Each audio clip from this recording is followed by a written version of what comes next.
The New York Yankees master plan has been revealed, and with the uncertainty of where Juan Soto is going to sign, the Yankees have a massive decision coming up about what they want to do with their money. We're going to be talking about this, what very interesting plan they have in mind if Juan Soto does end up a New York Yankee, and what moves they can make if he does not. We're going to be talking about all of this in this video. Now, before we get into it, though, we notice that 75% of you guys watching right now are not subscribed to the channel. If you're looking for a spot to get all of your New York Yankees news, you're in the right spot. Hit the sub button, join us here on the channel. We're covering everything New York Yankees. And, of course, like I said, with Juan Soto signing in up to a week or so, we have a lot of news that is going to be coming the New York Yankees' way, and we have another major update here revolving a pretty interesting prospect and what is going on right now. Now, we'll pull up our first screenshot, what we have here, and of course, as I mentioned, this article is about Juan Soto and what they will do if he does sign with the Yankees, because we know that the Yankees are allocating a load of money to Juan Soto. They're going to be putting a lot of money to the side for Juan Soto, and if they do end up getting them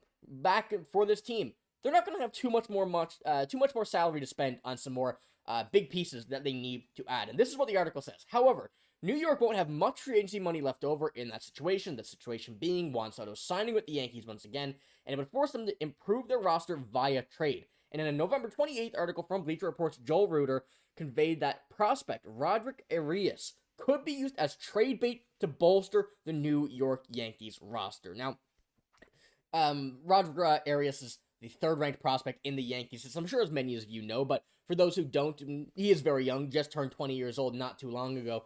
He's a very promising prospect for this team. Now, I don't recall or if he is on the top 100 in the MLB ratings, but he is third in the Yankee system behind Jason Dominguez, which we know that likely we don't want to see traded, but if things do come down to it, there may be an opportunity, but I think there's a much more likely option to see Roderick Arias traded, apart from Jason Dominguez. And going further, I want to show another screenshot here going a bit deeper into this and looking at his stats kind of, so we can tell what kind of player that we could be losing if the Yankees do end up using him as trade bait. And this is a really good decision to make. You know, don't necessarily mean he's going to be traded. It don't necessarily mean that they're shopping him to a full extent, but the way that they're targeting and putting him out there as trade bait is something that a lot of teams are going to be looking for in a young guy like this. Now, last year, as you've seen in single A, some okay numbers, nothing too bad. 233 batting average.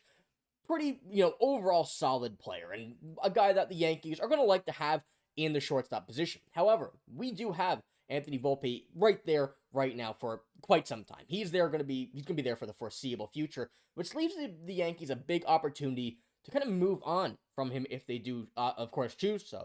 We know the Yankees have a gap at second base. They have a gap at third base as well, and with the options they have with Jazz Chisholm, with the options they have with Oswaldo Cabrera, we still really don't know what the plan for the Yankees is going to be in the long run, whether they do or do not get Juan Soto. So there are a lot of opportunities that I mentioned that they could go out of their way and do. There's a lot of people that are on the trade block that the Yankees are going to have to put themselves into, no matter what situation, really. Of course, if Juan Soto doesn't sign, they're going to have a lot of salary to go after. A lot of these guys we're looking at, we've mentioned Christian Walker, we've mentioned Cody Bellinger in some instances, Nolan Arenado, Willy Adames, so many names. A lot of those guys are going to be wanting a lot of money, and with that opportunity that they do have to at least go out and put their name out there. And I'm going to pull up a few of the players that we kind of suspect could be on the move via trade in this season. Josh Naylor being one of them, and the Yankees need a first baseman. That is no surprise. Pete Alonso's name's been mentioned. Nolan Arenado, like I said, at first base has been mentioned. He said he'd be willing to play there. Both of those, I'm not too convinced with. Pete Alonso is probably one that I'd favor over Nolan Arenado, but Josh Naylor is one I think that is a very interesting option for the Yankees at first base. They're pretty familiar with him in Cleveland. We've been able to see him quite a bit over his career and against the Yankees as well, and he's a very good player with a lot of potential that I think could certainly suit the Yankees system, the way that the Yankees are hitting in the lineup and stuff like that, the way that this team is structured in the batting order.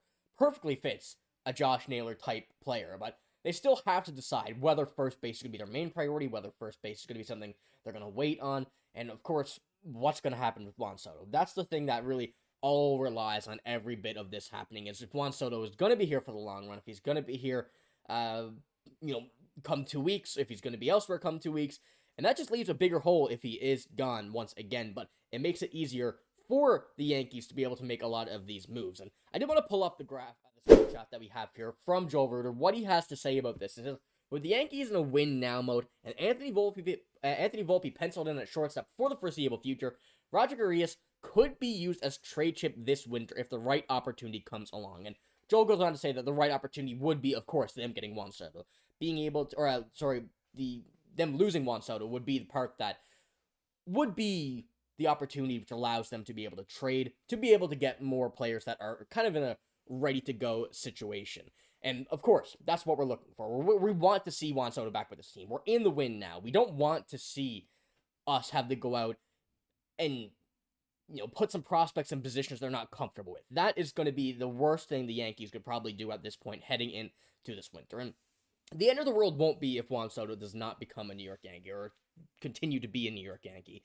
It just allows the Yankees to make more moves. And going on to another player that we have here, Luis Arias. I think this is a very interesting one as well. This time it's second base, and it will all depend, as I mentioned, with how they choose to go along with this. If they're prioritizing second base, if they're prioritizing third base, if they're prioritizing first, if they're going to the outfield, that's a big opportunity as well. But the thing with Luis Arias is we know how good of a contact hitter he's been, how good of a contact hitter he will continue to be, and having a contact hitter at the top of the lineup followed by, Judge, Stanton, these power bats, is something the Yankees could really kind of weasel their way into to get kind of free runs in a sense of the imagination. And putting a Luis Arias with those guys, whether or not Arias is batting first, whether you want to put him in the middle of the order, he can kind of fit in really wherever he wants in this New York Yankees lineup. And of course, Luis Arias is a player who would need to be traded. We see the cap there, 14.4 projected in salary in 2025, and he's arbitration eligible through 2025. So most of these guys you'd want to see sign long-term with the Yankees if you do end up trading for them. If you do end up trading,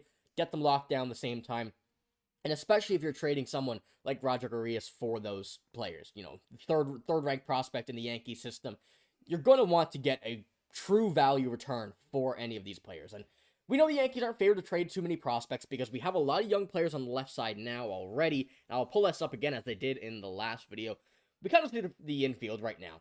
The average age really is just about 23, 24, which is something that is a very, very big opportunity the Yankees have, something that not a lot of MLB teams have. And it's kind of when now the Yankees are looking at these ages is something that you have to be very excited as a Yankees fan. The only one who has, really any bit old here is DJ LeMahieu, who, is not really factored into this lineup anymore. But having a first baseman, putting him there, having the opportunity to put Jazz at third, put him at second, put him in center field if you want to, slot Judge over to right where Juan Soto was, and then being able to trade for any of those guys I just mentioned, plus really anybody you want to. The Yankees have kind of that freedom to be able to put their name into any situation they want to be, and of course, with the opportunity of Juan Soto still in the organization, we have a lot of exciting things coming. And what do you guys think about this opportunity for a trade for Roderick Arias? Do you think that's a viable one? Do you want to see it over, of course, Jason Dominguez? There's a lot of opportunities the Yankees have here, and it's a lot of interesting stuff coming over the next couple days and weeks as we do see Juan Soto end up getting closer and closer to a signing. But that's all I got in this video. Like I said, let me know what you think, and if you did enjoy, give it a like and hit the sub button. That's all I got in this video. Thank you for watching. Hope you have a great day. See you later.